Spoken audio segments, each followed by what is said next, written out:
Тавтай амарцгааж ин үзэгчтэй Монголын мэдээллийн цагийн хүрд мэдээллийн хөтөлбөрийнхөө даваа гарагийн дугаарыг хүрэхэд бэлэн боллоо.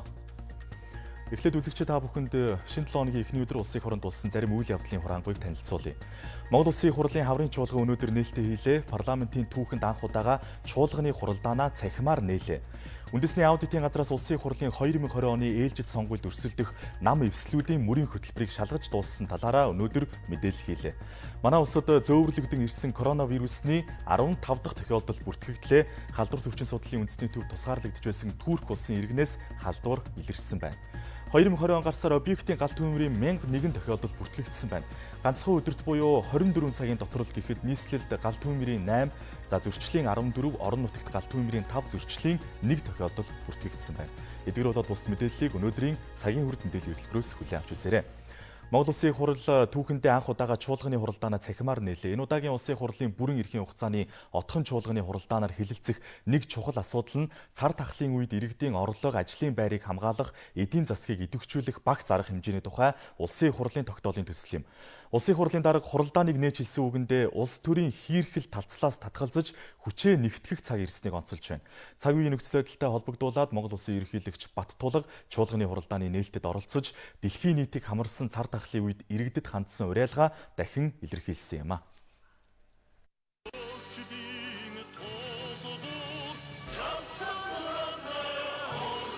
Улсын хурлын дарга чуулганы нээлтэнд хэлсэн үгэндээ онцгой нөхцөлд халдвараар өвчлсөн хүмүүсийг эмчилж байгаа халдварт өвчин судлалын үндэсний төвийн эрчим тэмжилгээний засгийн эрхлэгч Чинбаяр тэргүүтээ эмч мэргэжилтнүүд тусгаарлах байранд ажиллаж байгаа ажилтнуудад гүн талархал илэрхийллээ. Ийм хүнд цаг үед үндэсний аюулгүй байдлын зөвлөл улсын хурал засгийн газар нягт хамтран ажиллаж шийдлүүдийг шуурхай гаргаж байгааг хэлсэн юм. Эдийн засгийг дэмжих, банкны салбарын реформ, зээлийн хүүгийн төлөлтийн хугацааг тодорхой хугацаанд хойшлуулах, шүүхийн багц хууль, улсын хурлын нийгмийн тухай хууль, хот тосгоны эрх зүйн байдлын тухай хууль гээд цаг үеийн асуудлаар улсын хурлын гишүүд ажиллаж үр дүн гаргасан. Жишээ нь хүнсний хангамжийн доголдол гарсангүй 65 мянган иргэний ипотекийн зээл төлбөрийг 3 сараар хөнгөлж хойшлуулах шийдвэр гаргасан. Улсын хурал засгийн газар шинжлэх ухааны судалгаа дүгнэлтэнд үндэслэж асуудлыг 3 хувилбараар тооцоолж ажиллаж байна. Нэгдүгээр COVID-19-ийн халдварын дархалт дамжрахгүй нөхцөл байдал сайжрах, эсвэл эрсдэл нэмэгдэх, 3 дугаарт халдвар хүндэрч нөхцөл байдал муудах чиглэлд дүгнэлт гарган ажиллаж байгааг улсын хурлын дарга хэллээ. Коронавируст халдварын нөхцөл байдал түүний эсрэг улс орнуудын авч хэрэгжүүлж байгаа арга хэмжээ, туршлага сургамж, Монгол улсад тулгарч буй сорилт бэрхшээлийг харгалзан эхний ээлжинд гамшигаас хамгаалах тухай хуульд нэмэлт өөрчлөлт оруулах асуудлыг тусгай гормоор хэлэлцэн батлах шаардлагатай байна. Онцгой нөхцөлийн үед хууль тогтоомж зөрчигчдөд хүлээлгэх хариуцлагыг чангатгах хэрэгтэй гэж иргэд маань үзэж байна. Тиймээс гамшигаас хамгаалах тухай хууль болон онц байдлын тухай хуулийн хэрэгжилтийг хянан шалгаж холбогдох хуулиудаа уялдуулан нэмэлт өөрчлөлт оруулах ажлын хэсгийг Жадамбын их баяр гишүүнээр ахлуулан ажиллаж байна. Түүнчлэн эрүүл мэнд, ариун цэвэр, төрийн хян шалгалтын гэх хуулиудад нэмэлт өөрчлөлт оруулж эрх зүйн орчныг сайжруулах шаардлага гарч байгааг тэмдэглэе. Эрүүл мэнд боловсролын салбарт зэгцтэй, оновчтой бүрэн шинжил хийхийг цаг үе шаардж байна. Эдгээр салбарт техник, технологийн шинжилгээг далаацтай зоримог хийх хэрэгтэй болжээ. Эрүүл мэнд, шинжлэх ухаан, боловсролын салбарын ажиллагчдын цалин хөлс, урамшуулал, оронтой бүтцийг хамтдаа шийдвэрлэх шаардлагатай байна. Энэ талаарх бодлого боловсруулах, эрх зүйн шинэ орчин бүрдүүлэх чиглэлээр улсын их хурл хаврын чуулганаараа онцгой анхаарч ажиллах болно. Монгол Улсын ерөнхийлөгч Бат Тулга цар тахлын үед хямралыг сөрөх, эрсдлийг бууруулахын тулд 6 асуудлыг шийдвэрлэх нь зүйтэй гэж үзэж хэдхэн хоногийн өмнө ард иргэдэд хандан уриалга гаргасан юм. Энэ уриалгаа чуулганы хуралдааны нээлтэн дахин тодтгон хэлсэн юм. Ерөнхийлөгчийн 6 зүйл бүхий уриалгын ихэнд улсын төсөв тодтгол хийж дэвшиж болох бүх зардлыг танаж, үүнээс гарсан мөнгийг хямралын эсрэг арга хэмжээнд зарцуулах. 2 дугаарт улсын хурлын сонгуулийг хойшлуулж түүн зарцуулах хөрөнгө мөнгийг хэмнэх. 3 дугаарт үйлдвэр аж ахуй нэгж хуваарай хөдөлмөр эрхлэгчдийг дэмжих, хямралын эсрэг тусгай сан бүрдүүлэх, түүнийг зарцуулах дүрм журам боловсруулах. 4-дүгээрт иргэд ялангуяа хүүхдийн амжиргааны төвшин хэвээр хадгалах, ажилгүйдлийг бууруулах, иргэдээ нааз ахын хэрэгцээ зүйлсээр тасралтгүй хангах арга хэмжээний төлөвлөгөө боловсруулах. 5-дугаарт энэ асуудлыг үндэсний аюулгүй байдлын зөвлөлөөр хэлэлцэж, хямралд бэлтгэж түүнийг даван туулах, эрдэмтэн мэргэжилтнээс бүрдсэн цомхон чадварлаг комиссийг нэн яралтай байгуулж, ажлын төлөвлөгөө гаргах. 6-дугаарт хямралын нөхцөл зохицуулан төрийн удирдлагыг төвлөрүүлэх нь чухал гэж үзэж байна. Төсөв тодтгол хийхээс татгалзах ямар ч боломж сэтгэл зүйн хувьд ч хууль эрх зүйн хувьд ч байхгүй байна. Улсын төсвийн 50% тэнцэх хэмжээний хөрөнгийг гаргах, зарцуулах тухай ярьж байгаа бол төсвийг тодорхойлохоос өөр зам байхгүй. Цар тахлыг төр зүрийн зүйл хэмээн санаж улс төрийн эрх мэдэл, сонгуул зэргийг улс үндэстэн, ард нийтийг хамарсан аюул занлаас дээгүүр тавьж, чухалчлан үзэх нь хатуухан хэлэхэд үндэсний эрх ашигаас урвсан хэрэг юм а. Иргэд төр хувийн хвшлийн алинд ажиллаж байгаагаас үл хамааруулан цалин орлогыг нь төр хамгаалах, тогтвортой байх бүхий л болцоог эрэл хийх хэрэгтэй байна. Бид аюул хямралыг тойроод гарч чадахгүй. Хамтдаа даван туулах сөрөн шийтгэхээс өөр гарц үгүй. Бид чаднаа. Монголчууд бид бүхий л дүүгийнхээ туршид эв санааны нэгдэл, хамтын зүтгэлээр хүндрэл бэрхшээлийг даван туулж ирсэн билээ. Нэгч монгол хүн аюулт тахалд амиа алдах ёсгүй. Үүний төлөө үндэснээрээ нэгдэн ягтрах эв санааны хүчээр даван туулах цаг бидний өмнө тулгаран ирлээ. Энэ удаагийн улсын хурлын бүрэн эрхийн хугацааны сүүлийн чуулганы хуралдааны эхэнд цар тахлын нөхцөл байдалтай холбогдуулан хэд хэдэн хуулийн төслийг хэлэлцэн шийдвэрлэнэ. Үүнд хүнсний гол нэрийн бүтээгдэхүүний үн хангамж, нийлүүлэлтийг тогтвортой байлгахад чиглэсэн гайл нэмэгдсэн өртгийн албан татвараас чөлөөлөх хуулийн төсөл багтаж байна.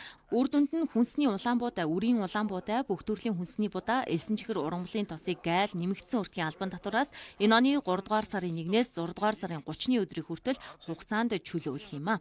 COVID-19 халдварын үед улс орнууд гар цохирол бага амсгар шин туршилтууд хийж байна. Манай улс олон жил ярьсан дижитал шилжилт, захим засаглал хөгжүүлэх томоохон туршлагыг хоримтлуулж байгааг улсын хурлын дарга хэллээ. Энэ чиглэлд цаашид ч шаргуу ажиллахыг үүрэг болгосон юм а.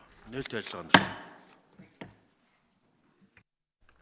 За энэ удаагийн улсын хурлын отхон чуулганы хуралдаанаар 20 орчим асуудлыг хэлэлцэн шийдвэрлэхээр төлөвлөж байна.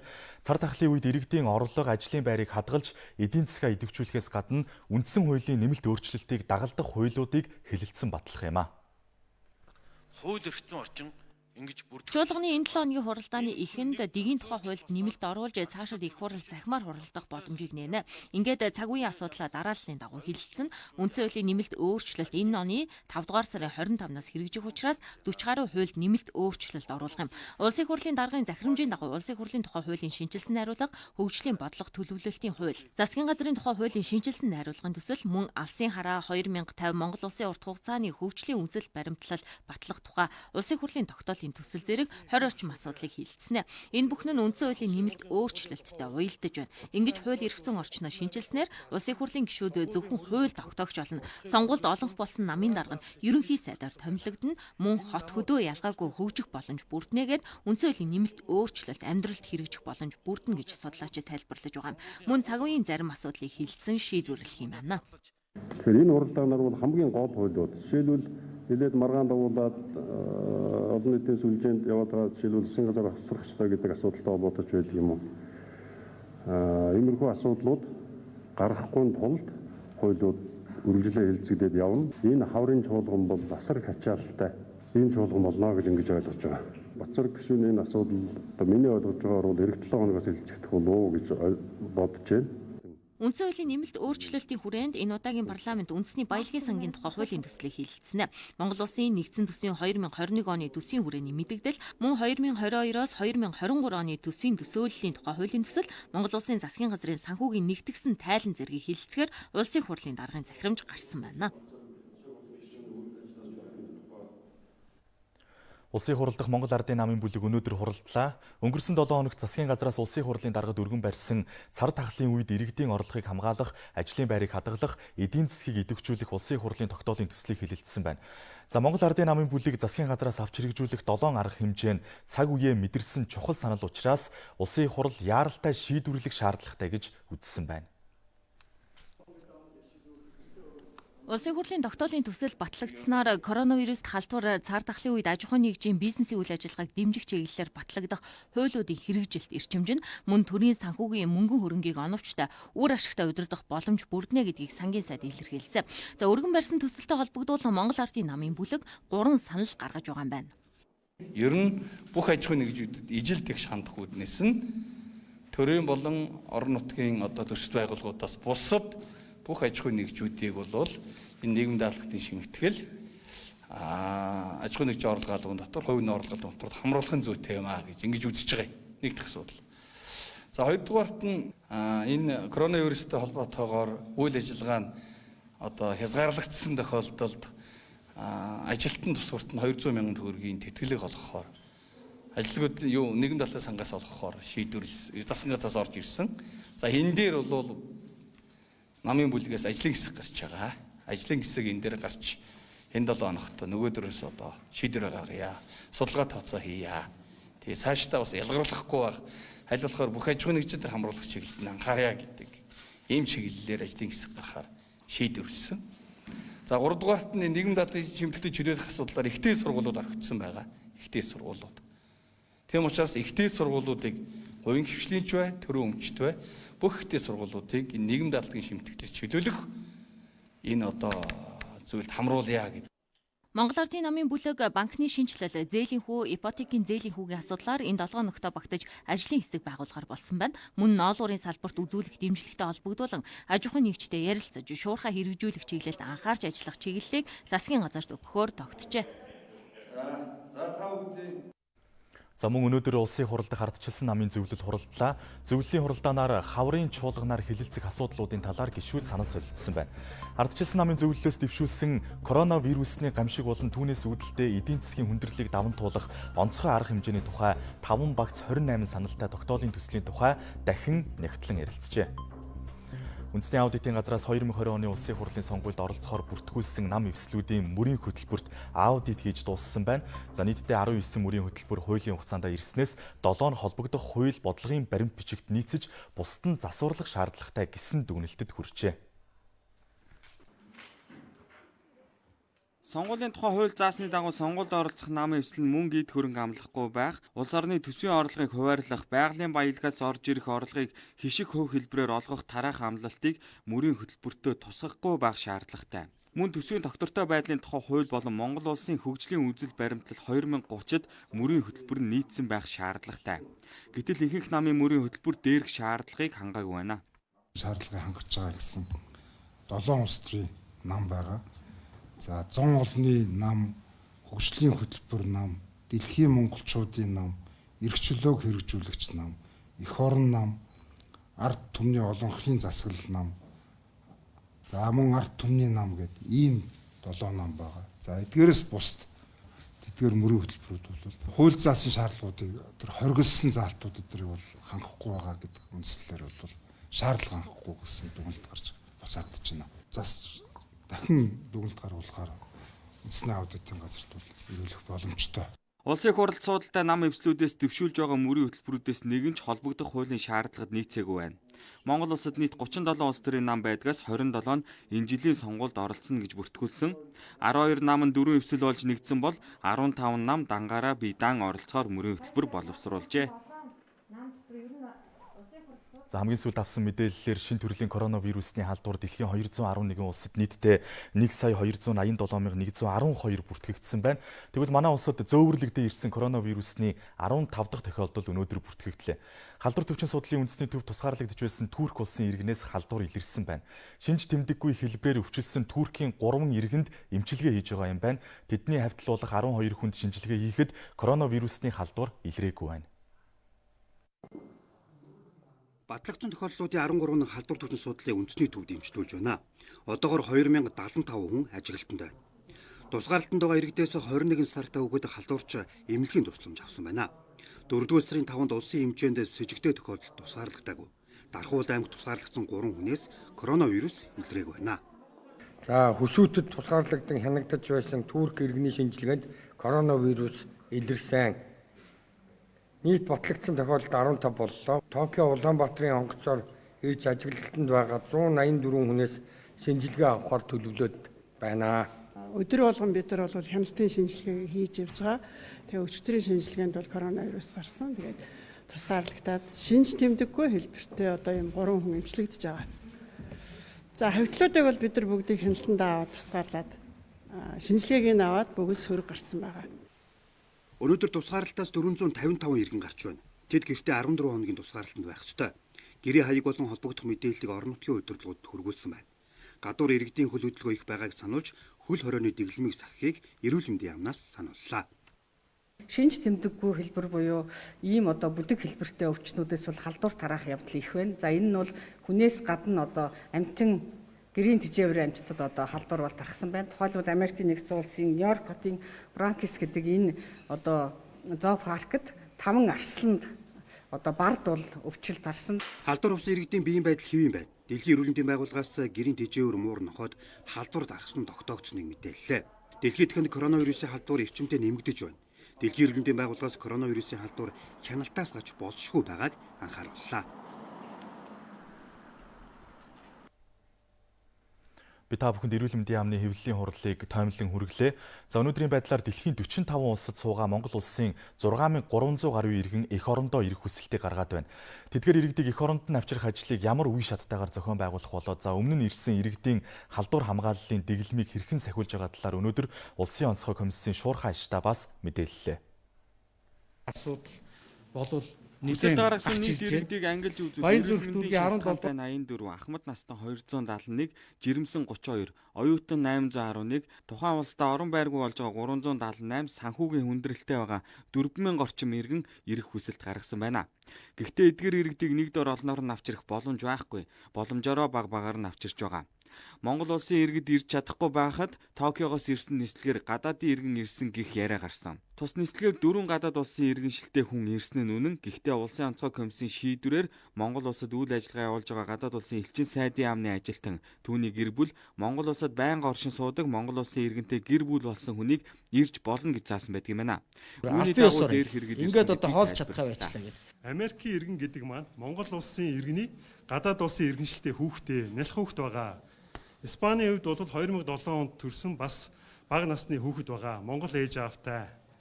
За Япон гэд бас хүмүүс яриад байгаа. Энэ дээр бол Монгол улсад 20 гаруй жил амьдарч байгаа Монгол улсын иргэний албан ёсны гэр бүлийн бас нэг хүүхэд байгаа Япон улсын иргэншилтэй. Энэ бол бас нэраа хүүхэд байгаа. Монгол улсын иргэний албан ёсны одоо хүүхэд.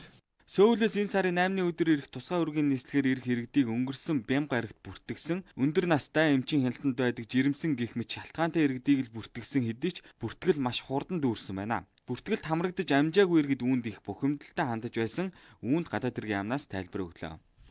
Мяатын төлөөлчийн газрын байрны үүдэнд очиод инх замбраагүй байдал үүсгэж байна. Шалгуурын дагуу бүртгэл нь хийгээд ингээд дүүрсэн. Бүгд найрамд Солонгос улсад 48 гаруй Монгол улсын иргэн байгаад Солонгосын талын албан ёсны мэдээлэлд байгаа. Тэгэхээр онгоц маань 250-ны суудалтай. Бүгд энэ удаагийн нислэгт багтахгүй гэдэг нь ойлгомжтой тул та бүхэн маань ойлгож хүлээж аваач гэж хүсэж байна. Ойрын өдрүүдэд олон хүн тусгаарлалтаас гарч байгаа ч тэдгээр иргэдийг үргэлжлүүлэн гэртэн тусгаарлаж байнгын хянаж байгаа гэдгийг албаныхан мэдээллээ. Гэр орондоо тусгаарлаж байгаа иргэдийг хаягаар нь хяналт бүртгэл хийж байгаа. Энэ дээр цагдаагийн байгууллага за тэгээд дүүрэг, хороо, баг хэсгийн алхачлаар хянж байгаа. Харьцангуй сүүлийн үед тусгаарлалт гэртээ очсоос тусгаарлалтын байраас гарч байгаа зөрчил нь буурч байна. Энэ бол иргэдийн ухамсар дээшилж байна. Өөрсдөө бас хариуцлага ойлгож байгаа учраас одоо энэ дээр дэлс бол юм бий. Гэхдээ энийг нэг зааш олонд яриад байх шаардлага байхгүй. Тусгаарлах байранд байрлаж байгаа иргэдийн дунд хоол байрны төлбөрөө төлөхгүй тохиолдол их гарч байгаа юм байна. Үүнээс болж Улсын онцгой комисстэй хамтарч ажиллаж байгаа зочид уудал амралтын газрууд хүнд байдалд орж байгаа юм байна. Уран дулаан цаг ирж байгаатай зэрэгц Улаанбаатар хотод иргэдийн хөдөлгөөн нэмэгдэж байна. Хүмүүс цэцэрлэгт хүрээлэнгээр зугаалж ууланд алхах гудамж талбайгаар зорчих нь эрс нэмэгдсэн байна.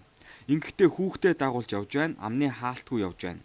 Энэ нь халдвар тархах эрсдлийг нэмэгдүүлж байгаа учраас аль болох гэрээсээ гарахгүй байж мэрэгжлийн байгууллагуудын зөвлөмжөө чанд мөрдөхийг ахин анхаарууллаа.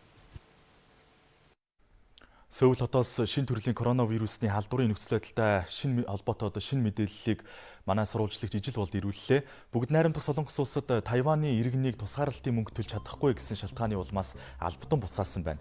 Бүгд найрамдах Солонгос улсын хилээр орж ирж байгаа гадаадын иргэн 14 хоног тусгаарлалтад орж байна. За хэрэгцээ Солонгос улсад оршин суух хаягтай тохиолдолд гэрээр өөрийгөө тусгаарлаж байгаа юм. Харин түр хугацаагаар ирсэн оршин суух хаяггүй иргэд засгийн газраас бэлдэж өгсөн тусгаарлах байранд байрлаж байна. Тусгаарлах байрны төлбөр өдрийн 100 мянган вон буюу 14 хоногт 1 сая 400 мянган вон болж байна. Энэ сарын 2-нд Тайваны иргэн аяллаа шугамар Солонгос улсад орж ирэхдээ тусгаарлалтад байхаа хүлээн зөвшөөрсөн гэсэн хэдиж тэрээр тусгаарлалтын мөнгөө төлж чадахгүй гэсэн байна.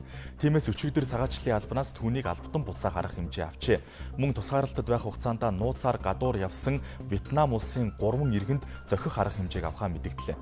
Тусгаарлалтад байгаа иргэдийг утасныхан тусламжтайгаар байрлал тогтоон хянаж байгаа бөгөөд тогтмол залгаж шалгаж байгаа юм.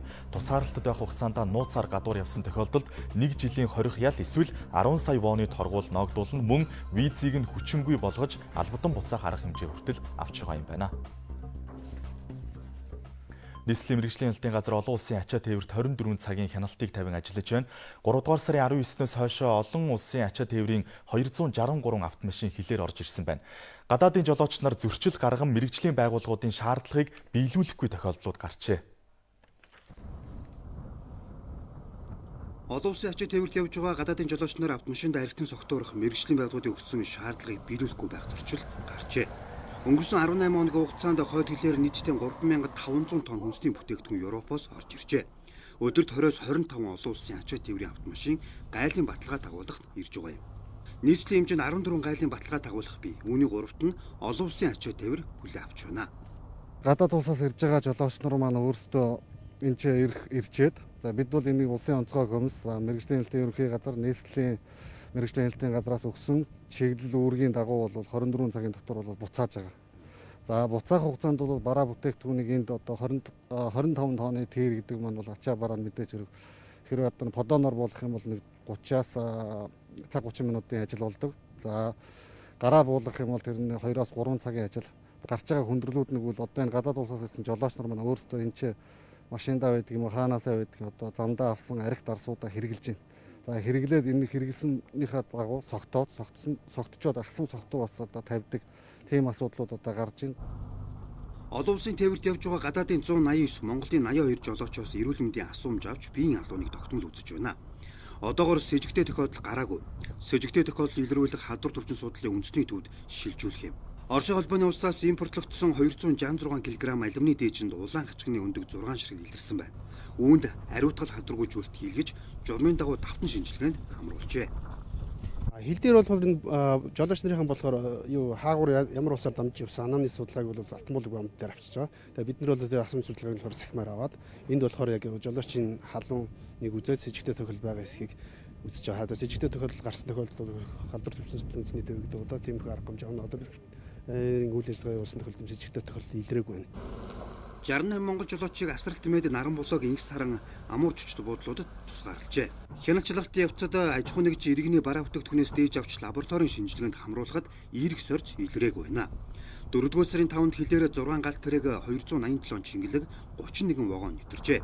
Нийт 212 тонн хүнсний бүтээгдэхүүн тээвэрлэгдэн орж ирсэн байна. Би та бүхэнд шинэ төрлийн коронавирусны Монгол улс дахь нөхцөл байдлын талаар багц сурвалжлагыг хүргэлээ. За цар тахлын үед олон улс орон цахим худалдааг дэмжиж байна. Эрсдлээс сэргийлэх давуу тал гэж харж байгаа энэ талбарт технологийн шинэ шийдэл цоошин боломжууд нээгдэж байна. За бид одоо өргөх мэдээллээрээ Шотланд улсад цахим худалдааг хэрхэн яаж өрнүүлж байгаа, мөн Монгол улсад цахим худалдаа явуулахад ямар асуудлууд тулгарч байгаа асуудлыг хөндлөө. Шотландын Vistal Works компани онлайн худалдааны бараа бүтээгдэхүүнийг хуурамч, хууль бус эсхийг таньдаг програм зохиосон байна. Энэ програм нь Шотландын цагдаагийн газар үндэсний худалдааны стандартын цахим хуудас, Шотландын хэрэглэгчийн зөвлөх үйлчилгээтэй холбогддог. Одоогоор eBay худалдааны сайт дээр ашиглаж байгаа юм байна. Цаашдаа Amazon, Facebook зэрэгт суулгахаар төлөвлөжээ. Онлайн худалдааг сайн хөгжүүлснээр дотоодын зах зээлдээ мөнгөний урсгал оруулах өргөн боломж байгааг тэд ийхүү харж хөгжүүлж байгаа юм а. Харин Монгол улсад цахим худалдааны цар хүрээ болоод орчин ямар байгааг бид энэ удаад сурвалжлаа. Худалдааны төв захууд ажиллаж байгаач иргэд эрсдлээс сэргийлж онлайнаар худалдан авалт хийж байна.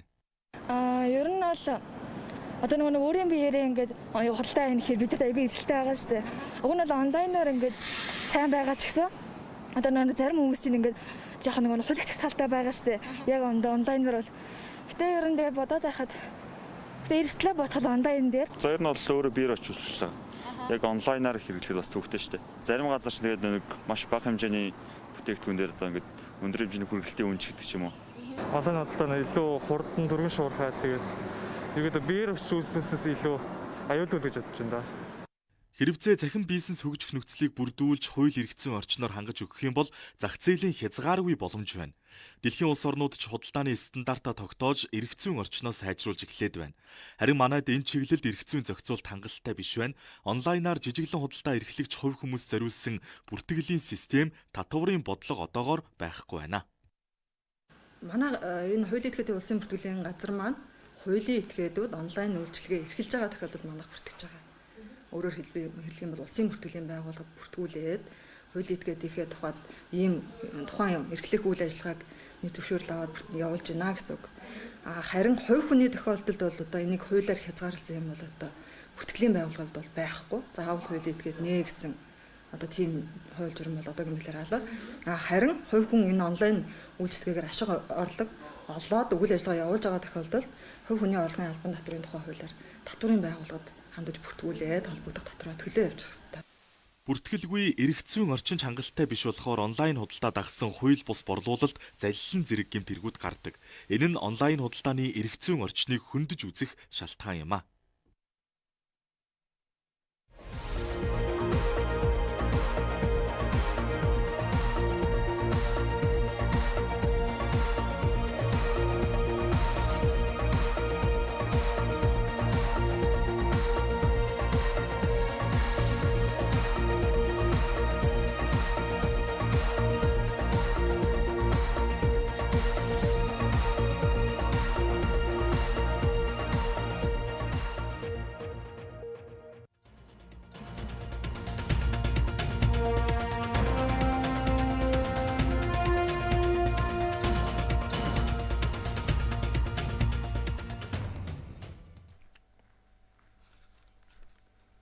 Хөтөлбөрийг сонгон үзэж байгаад баярлалаа. Улс оронд онцгой байдал үүсч бүх шатны сургалтын байгууллагуудын үйл ажиллагаа зогссон хэдий ч ахлах ангийнхан сургуулаа төгсдгөөрөө төгсөж их сургуульд элсэн орох анхны алхмаа хийдгээрээ хийх юм. За ингэхдээ ямар сургуульд элсэн суралцаж ямар мэрэгжлийг сонгох вэ гэдг нь тухайн хүүхдийн ирээдүйн хувь заяаг шийдэх хамгийн чухал шийдвэр болдог. Тиймээс цагийн үрд хөтөлбөрийн 7 хоногт мэрэгжил сонголт ба хөдөлмөрийн зах зээл сэдвийг хөндөж байна.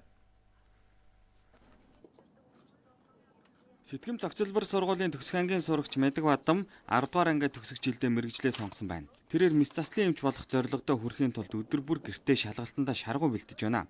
Мэрэгжлээ сонгохдоо тэрээр аав ээжтэйгээ ярилцаж, сэтгэл зүйчээс зөвлөгөө авч, олон талаас нь бодож үзсэн болохоор одоо сонголтондоо итгэлтэй байна. Сонгосон мэрэгжлийн надад давуу тал гэх юм бол аливаа зүйлийг нэг шинжлэх ухааны талаас нь хардаг. Тэгээд илүү нэгтгэж дүгнэх чадвартай гэж бодож байна. Тэгээ ерөн эмч хүн гэдэг чинь ерөн цаанаасаа тийм тусал дэмжээ. Өөрд нь ингээд ямар ч хэрэгцээгүй ч гэсэн ингээд нөгөө хүмүүсээгаа ерөн тусал дэмжээд аз жаргалтай болгож ивэл ерөн тэр нь сайн баг. Эдний анги 31 үлээ төгсөж байгаа. Ангийнх нь ихэнх хүүхдүүд мэрэгжлийн айлэрт сонгосон ч ганц нэг хүүхэд эргэлзсэн хэвээрэл байгаа юм байна. Яг өөрийнхөө сонирхол нь болохоор Монголын багш гэхдээ ээж аав хоёр нь болохоор Монголын багш ерөн их тийм сайн мэрэгч бишээ миний өөр мэрэгчлээ сонгох гээд өөр мэрэгчлээс сонгосон 2 3 хүүхэд бас байгаа. Эцэг эхчүүдийн хувьд дийлэнх нь хүүхдийнхээ сонголтод итгэдэг бол зарим нь цалин сайтай ажлын байр олдоцтой гэх нөхцөлийг чухалчлахыг зөвлөдөг байна. Гайгүй шиг цалинтай тийм одоо оюутлагаач байдаг юм уу, эрдэнэ юуч байдаг юм уу, гокч байдаг юм уу, тиймэрхүү юунд орж сургууль төгсчүүлээрээ ирээдүйтэй юм уу гэж яадаг. Одоо бас дээрх юм бол одоо эмээ өвөө чинь тийм ч мэрэгчл сайхан гэл бидний чи одоо яриад одоо тэгэхээр чи нэг хүн чинь нэг дотороо бас ингээл нэрэж тийм үгсэн мэт яг орон суралцахаар тэргээр явж чадахгүй байгаа байхгүй. Хүн мэрэгжлээ сонгохдоо хин нэгний ятгалгаар эсвэл сэтгэл хөдлөлөөр биш олон талаас нь маш сайн бодож тунгаах шаардлагатай. Энэ тал дээр үнэхээр эргэлзээд шийдэж чадахгүй байвал сум дүүрэг бүрийн хөдөлмөр халамжийн хилцтэй байдаг ажил мэрэгжлийн чиг баримжаа олгох зөвлөхөд хандах боломжтой байдаг юм байна. Ихэнх сурагчид маань яадаг вэ гэхээр одоо яг өөрийгөө таньж мэдээг улмаас ч юм уу тухайн эцэг эхийнхээ шахалтаар ч юм уу мэрэгчлээ ингээд хөнгөн хумгаа сонгочдөг. Мэрэгжил сонголт гэдэг бол тухайн хүний одоо маш чухал сонголтуудын нэг гэж ярьдаг. Тэгэхээр ийм учраас ерөнхийдөө тухайн хүн маань өөрийн авьяас чадвар, үнд зүйл, даваа сул тал, сонирхол тэрнийгээ судалж үзээд тэрэндээ тохирсон мэрэгчлийг сонгох нь бол илүү одоо даваа тал болж өгдөг. Өөрийгөө сонсох, хүсэл мөрөөдөө дагах нь чухалч хөдөлмөрийн зах зээл дээрх эрэлт хэрэгцээг нь бас бодох хэрэгтэй. Монгол улсад тэргүүлэх ач холбогдолтой мэрэгжлийн жагсаалтыг энэ жил шинжилж байгаа юм байна. 2014 онд гарч байсан жагсаалтад багтаж байсан совилхуй, малын эмч, хөдөө аж ахуйн мэрэгжилтэн гэх мэт 17 мэрэгжил энэ жил ч мөн ач холбогдлоо хадгалсаар байгаа бол утасгүй холбоо, өгөгдлийн ухаан, хиймэл оюун ухаан, системийн аюулгүй байдал гэх мэт 13 мэрэгжил шинээр жагсаалтад орж ирж байгаа юм байна. Дээрх мэрэгжлүүдээр төгсөгчдийг элсэн суралцахыг яам бодлогоор дэмжиж байна. Энэ мэрэгжлээр суралцж байгаа эсэгчтэй бол тодорхой хөнгөлөлтөөр одоо тухайн мэрэгжлэр хэлсэх юм бол нэмэгдэх квотыг бол сургуулиуд нь олгодог байгаа. Мөн боловсролын зээлийн сангаас олгодог оюутны хөгжлийн зээлд одоо тухайн мэрэгжлээр сурч байгаа оюутнууд бол илүү квот олох байдлаар ингэж дэмждэг. Хөдөлмөрийн зах зээл дээр нэгтлэн бодогч, бизнесийн удирдлага, сэтгүүлч, хуульч гэх мэрэгжилтнүүд илүүдэлтэй байгааг салбарын яамнаас мэдээлж байна. За би та бүхэнд энэ 7 хоногийн туршид мэрэгжил сонголт ба хөдөлмөрийн зах зээл сэдвийн хүрээнд мэдээ сурвалжлагуудыг бэлтгэн хүргэх болно. Ойрын өдрүүдэд ихэнх нутгаар салхи шуургатай, зарим нутгаар хүйтрэх төлөвтэй байна. Салхины чиг өөрчлөгдөж цаг агаарын хэм солигдоход түүмэр гарах эрсдэл өндөр байдаг. За өнөөдрийн байдлаар Дорнод аймгийн Матад суманд ой хээрийн түүмэр гарч онцгой байдлын албан хаагчид ажиллаж байна. Дорнод аймгийн Матад суманд гарсан ой хээрийн төмрийг унтраахаар онцгой байдлын 12 алба хаагч ажиллаж байгаа бол нутгийн 36 иргэн сайн дураар оролцож байна. Ой хээрийн төмөр гарах ихэнх шалтгааныг иргэдийн санамсар болгоомжгүй үйлдэл эзэлдэг, түүн дотор цагуурын нөхцөл байдал тодорхой хэмжээнд нөлөөлдөг. Ойрын өдрүүдэд салхи шуургатай байх төлөвтэй учраас анхаарал болгоомжтой байхыг зөвлөж байна. Ялангуяа энэ амралтын хот орчмын өөр орчмын амралтын бүс тийм ээ. Цусландаа энэ шар үсээ шатаа хогоо ил асах одоо үнс нурмаа ил асахаас энэ урсан зэрэглэгчийг илээ нэг зөвлөмж өгөө. Тэгээд жил бүрийн хавар намрын хуур ажилтаа үед иргэд маань энэ ил үнс нурмаа асгах тийм ээ. Татсан тамгиныхаа шиг сануулгын зүгээр хаяах. За шар өвсөө буюу өнжмөл өмсийг шатаах асуудал маш их байгаа. Энэ дээр гараач. Ойрын өдрүүдэд ихэнх нутгаар салхи шуургатай байх мэдээллийг цагуурын байгууллагаас өгч байна. Салхины хурд ширүүсч говь талын нутгаар секундэд 14-өөс 16 м, бусад хугацаанд зарим газраар 12-оос 14 м хүрч шорон шурах шурах төлөвтэй байна. Нийт нутгаар солигдмол өвөлтэй зөв аймагуудын нутгаар цэлмэг, салхи баруун аймагуудын нутгаар баруун юунаас 7-оос 12 м, бусад нутгаар бол зөв өмнөөс 6-аас 11 м, говь талын нутгаар 13-аас 15 м/сек хүрч шорон шурах төлөвтэй байна. Температурын хувьд хөсгөл хинтээ уулархаг нутаг, завхан голын хидэр цэцголын өндөөгөөр 15-аас 20 градус хүйтэн, говь талын нутгаараа 15-аас 20 градус дулаантай иймэрхүү байна. Хавар намрын улиралд салхи шуурга их байдаг. Салхины чигээс хамаарч ил задгаа хайсан үнс нурам эрчийг авч их хэмжээний талбайд түүмэр гарах эрсдэл өндөр байдаг учраас сонор сөрөмжтэй байхыг анхааруулж байна. 2020 он гарсаар объектын гал түүмрийн 1001 тохиолдол бүртгэгдсэн байна. Нийтдээ 98 иргэний амь насыг аварч гал түүмэрт 35 иргэн өртөж нас баржээ. Гал түүмрийн улмаас 607 мал хорогдсон байна. 2020 оны 4-р сарын 5-ны өдрийн байдлаар нийслэлд гал түүмрийн 8, зөрчлийн 14, орон нутагт гал түүмрийн 5, зөрчлийн 1 тохиолдол бүртгэгдлээ.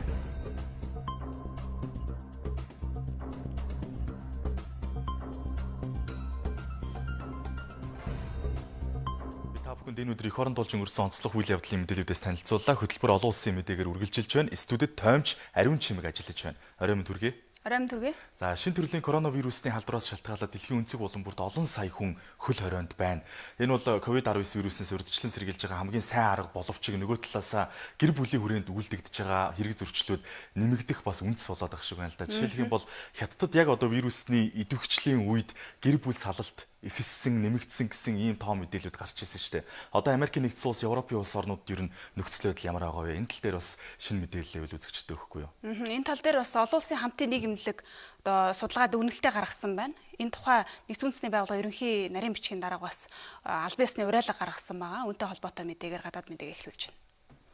За нэгдсэн үндэсний байгууллагын ерөнхий нарийн бичгийн дарга Антонио Гутерриш COVID-19 цар тахлын хүрээнд тогтоосон тусгаарлалт хөл хорионы нөлөөгөөр одоо гэр бүлийн хүчирхийлэл өсөн нэмэгдэж байна. Иймд одоо тахлыг дарахын зэрэгцээ нийгэмд үзүүлэх сөрөг нөлөөллийг бас давхар анхаарч ажиллах нь зүйтэй юм а гэдэг ийм уриалгыг улс орнуудад хандаж гаргалаа. За дэлхийн нийтээрээ цар тахлыг зогсоохын тулд улс орнууд бас хөл хорой тогтоосноос гэр бүлийн хүчирхийллийн хохирогч, амь нас, эрүүл мэндийг хамгаалах боломжгүй нөхцөл байдалд байх эрсдэл нэмэгдсэн гэж одоо олон улсын хамтын нийгэмлэг дүгнсэн байна. Сүүлийн 2-7 хоногийн хугацаанд гэр бүлийн хүчирхийлэл үйлдэгдсэн тохиолдол дэлхийд даяар мэдэгдэхүйц өссөн байна. Зарим улс орнуудад хүчирхийллээс зайлсхийж туслалцаа үзүүлэхийг хүссэн эмэгтэйчүүдийн тоо 2 дахин нэмэгдсэн байна гэж нэгдсэн үндэсний байгууллагын ерөнхий нарийн бичгийн дарга мэдгдлээ. Миний хувьд өнөөдөр газар бүрт хүчирхийллийг зогсоохыг уриалж байна. Гэхдээ хүчирхийлэл дайны талбараар хязгаарлагдахгүй байна. Эмэгтэйчүүд октын хувьд олноороо хамгийн аюулгүй байх ёстой гэр орондоо хамгийн их аюул хүчирхийлэлд өртөж байна. Гэрийн хорио болон хөр хорио гэдэг бол цар тахлыг дарахад чухал боловч эдгээр арга хэмжээ эмэгтэйчүүд гэртээ хүчирхийлэлд өртөх нэг гол нөхцөл бүрдэхэд нөлөөлж байна. Зарим оронд эрүүл мэндийн салбарынхан цагдаа хуулийнхан цар тахлаас болоод цаг наргүй ажиллаж байна. Орон нутгийн хүчирхийлэлтэд тэмцэх байгууллагууд санхүүжилт муутай.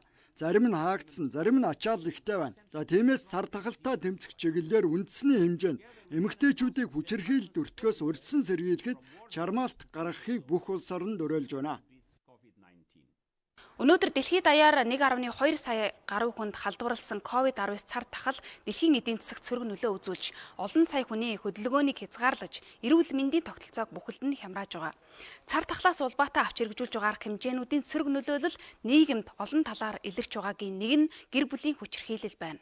Цар тахалтай тэмцэхийн хажуугаар нийгмийн аж байдалд анхаарах шаардлага тулгарч байна гэдгийг нэгдсэн үндэсний байгууллагаас ийхүү анхааруулж уриалга гаргаж байгаа юм байна. Их Британи Умард Ирландын нэгдсэн хаант улсын хатан хаан 2 дугаар Элизабет COVID-19 цар тахалтай холбогдуулж өчигдөр Виндсорын шилтгээнээс ард түмэндээ хандаж үг хэллээ.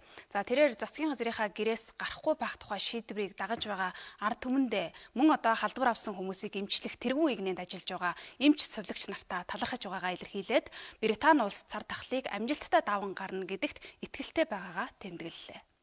Өнөөдрийн байдлаар Британд COVID-19-ийн халдвараар 4900 гаруй хүн нас барж 47000 гаруй хүн халдвар авчээ. Хатан хаан 2 дугаар Элизабет хаан ширээнд 68 жилийн өмнө залраснаас хойш ард түмэндээ хандаж 5 дахь удаага үг хэлж байгаа юм а. Тэрээр цар тахлыг даван гарах хүч чадал улс оронд нь бий гэдгийг илэрхийлж ард түмнийхээ эв нэгдэл сэтгэл зүйг дэмжих зорилгоор энэ удаад ард түмэндээ хандаж үг хэллээ гэж ажиглагчид дүгнэж байна. Британий ард түмэн өмнө нь олон сорилттой тулгарч байсан. Гэвч энэ бол өмнөхөөс өөр байна. Энэ удаад бид нийтлэг хичээл зүтгэлээр дэлхийн бүх улс оронтой нэгдэж шинжлэх ухааны давуу талуудыг ашиглаж байна. Бид энэ сорилтыг амжилттай давж гарна, харин хичээл зүтгэл амжилттай болох хэсэг нь бид бүгдээс хамаарах болно. Хатан хаан ард түмэндээ хандаж үг хэлсний дараагаар ерөнхий сайд Борис Джонсныг COVID-19-ийн хүндрэлээр эмнэлэгт хэвтсэн тухай Британий засгийн газрын ордноос мэдээлсэн. Борис Джонсон өнгөрсөн сарын 27-нд COVID-19-ийн халдвар авсан нь шинжилгээгээр тогтоогдож өөрийгөө тусгаарлаад байсан юм а. Мөн хатан хааны хүү Уэльсийн хунтайч Чарльз коронавирусны халдвар авч өөрийгөө тусгаарлаж байна. За Британий ард түмний эв нэгдлийн бэлэг тэмдэг хатан хаан улс орны онцгой үйл явдлуудад ч тэр бүр ард түмэндээ хандаж үг хэлээд байдаггүй юм а. Тэрээр 1991 онд холбоотнууд Иракт дайн эхлүүлэх үед 1997 онд Уэльсийн гүнж Диана таалал төгссөний дараа 2002 онд ээжигээ оршуулсны дараагаар 2012 онд хаан ширээнд заларсны 60 жилийн ойгоо тэмдэглэхэд тус ард түмэндээ хандаж үг хэлж байсан юм байна. За Японы улсын ерөнхий сайд Абе Шинзо засгийн газрынхаа өнөөдрийн хуралдаанд цар тахлын дэгдэлттэй холбогдуулан онц байдал зарлахаар төлөвлөж байгаагаа мэдгдсэн юм байна. Мөн Японы улс COVID-19-ийн дэгдэлтийг сааруулах үүднээс эдийн засгийн шинэ бүтэц байгуулахаар болсон байна. Цар тахлын дэгдэлт нэмэгдэж байгаатай холбогдуулан нийслэл Токио болон Канагава, Сайтама, Осака, Фукуока зэрэг мужуудад 1 сарын хугацаанд онц байдал зарлаж магадгүй байна. Тэрээр одоогийн нөхцөл байдал онц байдал зарлах хэмжээнд хүрсэн хэсгээр дүн шинжилгээ хийх үүднээс халдварт өвчин судлалын тэргүүлэх мэрэгжилтний багтай зөвлөх хорооны байр суурийг сонсох юм байна. За хэрвээ маргааш онц байдалд зарлал лав гаргаас хэрэгжиж эхлэх юм байна. За ер нь Абе Шинзо эдийн засгийн сөрөг үр нөлөөг бодолцож онц байдалд зарлахаас аль болох зайлсхийж нөхцөл байдлыг харзнаж байгаа гэж ажиглагчид дүгнэж байгаа. Тус улсын парламент онц байдлын дэглэм тогтоох эрхийг ерөнхий сайдад олгох тухай хуулийн нэмэлт өөрчлөлтийг өнгөрсөн сарын ихээр баталсан юм а. Мөн тус улсын засгийн газар үндэсний аюулгүй байдлын зөвлөлийн харьяа, үндэсний аюулгүй байдлын нарийн бичгийн дарга нарын газрын дэргэд эдийн засгийн шин нэгж байгуулахаар өнөөдөр шийдвэрлэжээ. Тус бүтц нь цар тахлын эсрэг авч хэрэгжүүлж байгаа олон улсын хариу арга хэмжээ болоод эдийн засгийн уналт бууралттай холбоотой мэдээллийг цуглуулах, цахим халдлагатай тэмцэх бодлого төлөвлөлтийг хийх юм байна. Цар тахлаас улбаатай хямралын үед үндэсний аюулгүй байдлын нэн тэргүүний зорилт бол эдийн засаг техникийн салбараа богино хугацаанд өргөжүүлэхэд чиглэж байгааг Японы сайд нарын танхимын ерөнхий нарийн бичгийн дарга Йосихиде Сууга мэдэгджээ. Мөн иргэд бараа таваар мөнгө санхүүгийн дотоод гадаад шилжилт хөдөлгөөнийг аюулгүй байдлыг бодолцсон нэг тогтолцоогоор зохицуулахыг зорж байгаа юм байна. Японы засгийн газар цар тахлын улмаас байгууллага аж ахуйн нэгж хөдөлмөр эрхлэгчид болон гэр бүлийг дэмжих 1.80 йенийг зарцуулахаар онцгой байдлын үеийн багц хөтөлбөрөө тусгасан байнамаа. За уг багц хөтөлбөрийн төслийг Японы засгийн газрын мигмар гарагийн хуралдаанаар хэлэлцэх юм байна. Иран улс COVID-19 цар тахлаас улбаатай хямралын үед эдийн засгаа дэмжих нийгэмд эрсдэл баг учруулах төвшний үйл ажиллагааг сэргээхээр төлөвлөж байгаа юм байна. За Ираны засгийн газрын албан тушаалтны 3-ны 2-4-р сарын 11-ээс ажилдаа орно гэж тус улсын ерөнхийлөгч Хасан Роуханы мэдээллээ. За төрийн албан хаагчид ажилдаа эргэж орох нь эрүүл мэндийн яамны гэртээ байх зөвлөмжтэй зөрчилдөхгүй гэж ерөнхийлөгч тайлбарласан байна. Бага эрсдэлтэй үйл ажиллагаа гэдэг нь вирусын тархалтыг улам өдөөхгүй, олон хүн нэг дор цуглуулахгүй, тодорхой хэмжээний хязгаарлалттай ч улсын эдийн засгийн байдлыг зогсоохгүй урагшлуулах төвшний ажил үүрэг үйл ажиллагааг хэлж байгаа юм байна. Өөрөөр хэлбэл иргэд гэрээсээ ажиллаа хийж жижиг бизнес нээх боломжтой гэж Ираны эрх баригчид үзэж байна. Харин өндөр эрсдэлтэй ангилалд багтах сургуулиудын хичээл, урлаг, соёл, спорт, шашны үйл ажиллагааг хязгаарласан хөл хоройг 4-р сарын 18 хүртэл сунгах юм байна. За Иран улс нь ойролт орнуудын улс орнууд дундаа COVID-19 цар тахлын дэгдэлтээр өндөр байгаа учраас цар тахлын эсрэг тууштай тэмцэж байна. Гэхдээ тус улсын эрх баригчид цар тахлыг дарахын тулд олон нийтийн аж байдлыг хит удаан хязгаарлах нь хориг арга хэмжээнээс болж хямралтай байгаа эдийн засгаа улам муутгахгүй гэж болгоомжилж байна. За Иранд COVID-19-ийн халдвараар нас барсан хүний тоо 3600 давсан, за халдвар авсан хүний тоо 59000 орчим бүртгэгдсэн байна.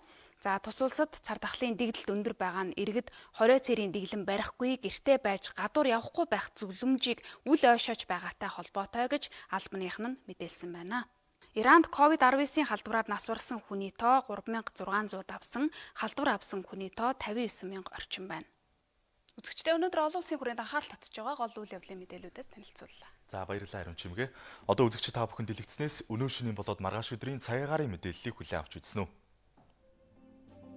Үлгэж шөндөө 3 градус хүйтэн өдөртөө 14 градус дулаан, Улаангом шөндөө 17 градус хүйтэн өдөртөө 1 градус хүйтэн, Ховдод шөндөө 2 градус хүйтэн өдөртөө 14 градус дулаан, Алтайд шөндөө 6 градус хүйтэн өдөртөө 9 градус дулаан, Улаастайд шөндөө 7 градус хүйтэн өдөртөө 10 градус дулаан, Тосон зэнгэл шөндөө 12 градус хүйтэн өдөртөө 4 градус дулаан, Баянгор шөндөө 4 градус хүйтэн өдөртөө 11 градус дулаан, Мөрөнд шөндөө 5 градус хүйтэн өдөртөө 11 градус дулаан, Хатгал шөндөө 10 градус хүйтэн өдөртөө 5 градус дулаан, Цэцэрлэг шөндөө 4 градус хүйтэн өдөртөө 10 градус дулаан, Хар хорин шөндөө 3 градус хүйтэн өдөртөө 9 градус дулаан, Арвай хэр шөндөө 2 градус хүйтэн өдөртөө 11 градус дулаан, Булганд шөндөө 4 градус хүйтэн өдөртөө 11 градус дулаан, Дарханд шөндөө 2 градус хүйтэн өдөртөө 12 градус дулаан, Эрдэнэ хотод шөндөө 1 градус хүйтэн өдөртөө 7 градус дулаан, Чойрд шөндөө 3 градус хүйтэн өдөртөө 10 градус дулаан, Сүхбаатар шөндөө 2 градус хүйтэн өдөртөө 13 градус дулаан,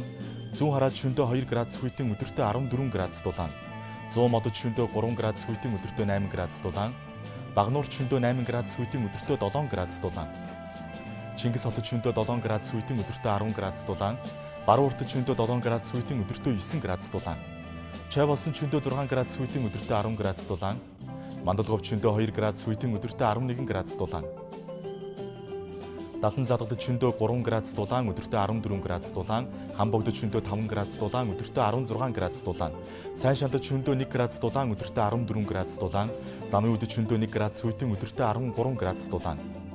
Харин нийс Улаанбаатар хотод шөндөө 1 градус хүйтэн өдөртөө 9 градус дулаан байх төлөвтэй байна.